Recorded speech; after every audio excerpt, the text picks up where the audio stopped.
Hey everybody, this is the Sliders Review, and I'm here today to talk to you about Return to Oz, the 1985 movie.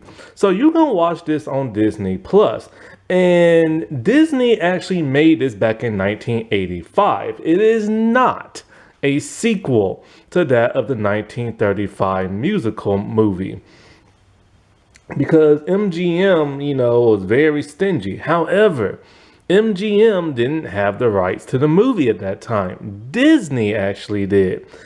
But MGM had the rights to the ruby slippers because in the books, the slippers were actually silver, not ruby. They were made specifically for MGM movie and stuff. So this movie was directed by Walter Murch. And I remember reading about this years ago, assuming it was a sequel to, the original movie, which I'm pretty sure everybody else did because when this movie came out, it did not make its budget back whatsoever. It made about like $11 million to like a 20 million something movie budget. However, overseas is considered a cult classic when it came out. People were not happy with the tone of the movie. It was extremely dark and gritty. It was a dark fantasy movie because in the 80s they was experimenting with a lot of dark fantasy stuff. The 80s was all about smash mouth in your face, unapologetic, like grit type stuff. And there was a lot of dark fantasy movies coming out around that time. And Walter decided, hey, I'm going to take a gamble and everything and try this out. So he went to Disney Studios and pitched the idea, and there it is. Now, Walt Disney was dead around this time. He died about 2 years prior to this movie coming out. And Garland is not in this movie because sadly she passed away in the 1960s. If she was still alive, she would have been the older woman in this movie. So they had to find a younger Dorothy, which explains now why Dorothy is much younger in this movie. She is played by Fairuza Balk, and you probably know her best from the Craft movie. I can't believe that's her.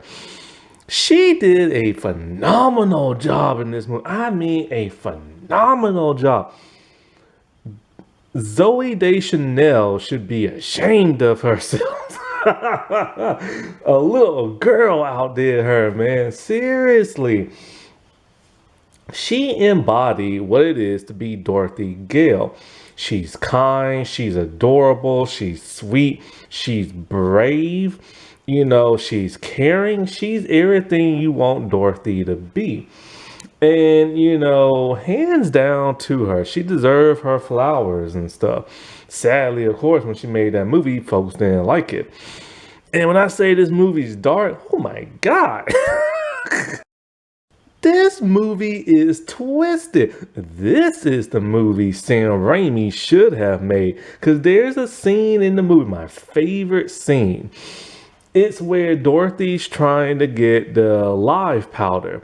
And so she has to go inside like a glass case with the severed heads. And they're asleep. And so is the torso. She accidentally makes a noise that wakes one of the heads. Then they all start popping their eyes open and the torso raises up. Dude, that is awesome. But this movie's freaky, man. This movie is twisted. It is literally a horror movie. But here's the craziest thing.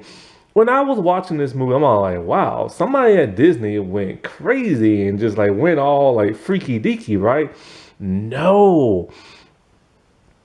All of these characters in the movie are based on actual books. So, the dude who wrote the original book, L. Frank Baum, In 1905 or 1907, he wrote two other books. And that's where these characters are based off of. So this movie is literally based off two completely different books. That is insane. I assume they were just made up because this movie has like a pumpkin head who's kind of like the scarecrow. It has Tik-Tok, a TikTok of all names, who's like a metal soldier who's similar to the Tin Man. Then you have Bellina, or Billina, or something like that, who's like a talking chicken of all things, similar to that, like like Toto or like the Cowardly Lion or something like that. Then there is like this moose head couch thing that she made. Oh boy, and it has a witch that's evil in it. It has the Wheelers, who's kind of like the flying monkeys, and then it has the what's his name? King, no, the Gnome King, and who's like the central villain. Now, the special effects was done in claymation, and I give it up to him, man. It's some impressive claymation stuff because, like, the claymation stuff is mostly like the rock people and stuff in the Gnome King, and they did a phenomenal job on there. And so it's just crazy seeing this movie as freaky as it is. I'm just like, what the heck am I watching? They put that girl through some crap, and she had to do a lot of her own stunts. Farazua, like when she was in the water, that was actually her. Like that was some scary mess, man. Anything could have went wrong. This is why movies like this, they now have children protection laws when making TV shows and movies. Back then they just didn't care and everything. And so the movie itself, like basically about it's 6 months after the original, right? And Dorothy's back home with her auntie and uncle, and they want to put her in a sane asylum because she can't sleep. She stays up all day and all night because of the adventures she had in Oz. So they literally want to give her shock therapy treatment. This was a real thing back in the day where like hospitals and insane asylums used to give people a lot of electric shock therapy. But this is now outlawed because it's inhumane and it screwed a lot of people's brains and stuff. And so it was pretty freaky them leaving her there and stuff like that. And when they getting ready to shock her, they be like, okay, get on the table. And she's like, why are you strapping me down? Now, during all this time, there's like a little blonde girl that she keeps seeing who keeps appearing and disappearing.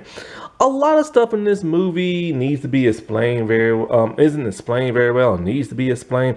A lot of the dialogue is kind of funky. Hey, it was the 1980s, what you expect, you know what I'm saying? So like when she's about to get like electrocuted, you just like on like the edge of your seat, like, oh no, but the power goes out, thankfully. And the little girl comes in to rescue her as they're trying to escape. The matron lady sees them and they run outside during a storm. They get swept into like a river lake type thing. And sooner or later, she ends up in Oz. And when in Oz, like her chicken that was with her and everything, I don't know how the heck the chicken got there because the chicken was back on the farm. And so, I don't know, but like, or maybe, heck, I don't know. But in a way, the chicken starts talking because now it's in Oz. But the thing is, what sent her to Oz is that she found the key, and the Scarecrow sent the key. See, I can't talk. The Scarecrow is now king of Oz and everything. You know, the Wicked Witch has died. Glinda, don't know where she at. Everybody else has been turned to stone, and the wizard is now gone. Since Disney had the rights, they could have used all those characters, or whatever reason they didn't. I guess because it's not like in the book or whatever. So they had to redesign the look of all the characters. Dorothy couldn't wear blue. She wore more of like what you will see people wearing in the early 1900s, like a little girl and stuff, similar to that of Oh, what's her redheaded name with pigtails? And of Green Gables, like one of those type outfits. The Scarecrow design was redesigned. The Lion walked on all fours. The Tin Man looked completely different. Like they had to redo everything. They couldn't even really have the yellow brick road because it's been destroyed. Everything's all dingy and like monotone color and stuff there because like Oz has been taken over by the Gnome King. And so the Scarecrow sent the key, and that key somehow gets activated in the river or something like that. Maybe, heck, I don't know. But anyway, she's in Oz, and she can't step on the sand because she'll turn to stone. Or no, she'll turn to sand. And so as she's navigating her way through and everything, eventually she meets Tik-Tok. And Tik-Tok is like a metal soldier who's kind of like a stand-in kind of for like the Tin Man. And so, just like any other Wizard of Oz story, she meets a group of like, fictional looking creatures. There's the Pumpkinhead, who's really nice, similar to Scarecrow. And so, her talking chicken is for like, comedic effect and comedic relief. And so, all these rots are like spying on her and talking to somebody, but we can't see who it is. But they're scared of chickens for whatever reason.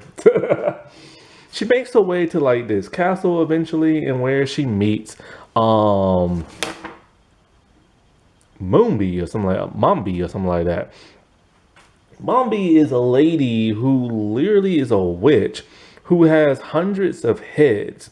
And so she just takes one off and puts it on, and she wants Dorothy. So, Dorothy's kidnapped, but Dorothy finds a way out of there by, her new friends and everything, right? And so they create kind of like this flying couch moose head type thing with like wings made of like plants. And this is where they had to get that powder to make it come alive, and they fly in it until the rope breaks and they crash land down. Eventually they make their way to like the Gnome King. Now the Wheelers are freaky looking when they have their mask on.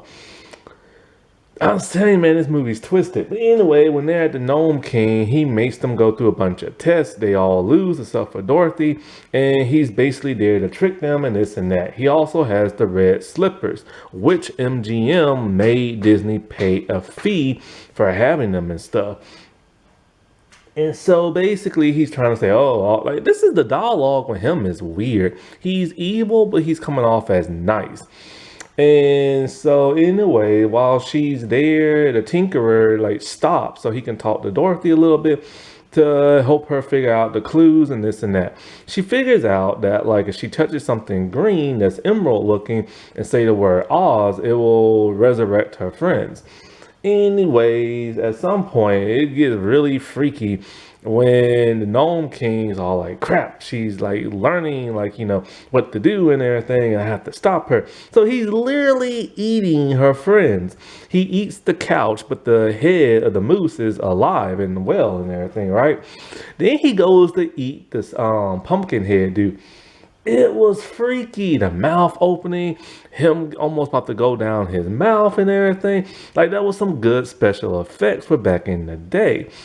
But then the chicken is inside the pumpkin head's head and lays an egg, and it falls in the dude's mouth.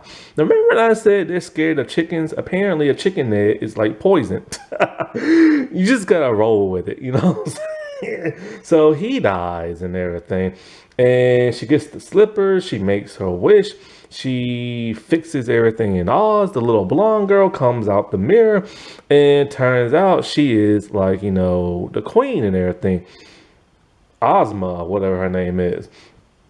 And gives Dorothy the ability to come to her from Oz anytime she wants. The chicken stays. She goes back home like an idiot. She's about to tell where she's been because she sees the girl in the mirror. But the girls are like, shut your mouth. Because she'll go back to the crazy house again and everything. But the crazy house was burnt down through an electrical storm. And the doctor died. And they do what they always do. Somebody in the beginning of the movie plays a character in Oz. So the matron lady was like the Mombi lady, and so she get like wheeled away because torturing kids, this and that. But they already knew that. But hey, what the heck ever. And so it ends, and now she can live happily ever after. and everything. Boy, when I say this is a freaky deaky movie, this is a freaky deaky movie and everything. But it's cool in a way, you know what I'm saying? Like, I understand why it didn't do well, because when you see the original, then you see this, you're just kind of like, what the heck? But you know what's really interesting is that you have all these Wizard of Oz properties, and honestly, you can make your own continuity out of these movies, even though none of them are related to each other. You know, you have Oz the Great and Powerful as like the prequel, then you have The Wizard of Oz, then you have like Return to Oz. Then you have like, Tin Man and everything. Wicked would never be able to fit in there. I don't think that'll be able to fit in there. I mean, you could try, but I don't think it'll be able to fit in there. And honestly, since Disney has two Wizard of Oz movies, I don't know why they don't make those two canon with each other. Alrighty, well, I'll talk to y'all later. Bye.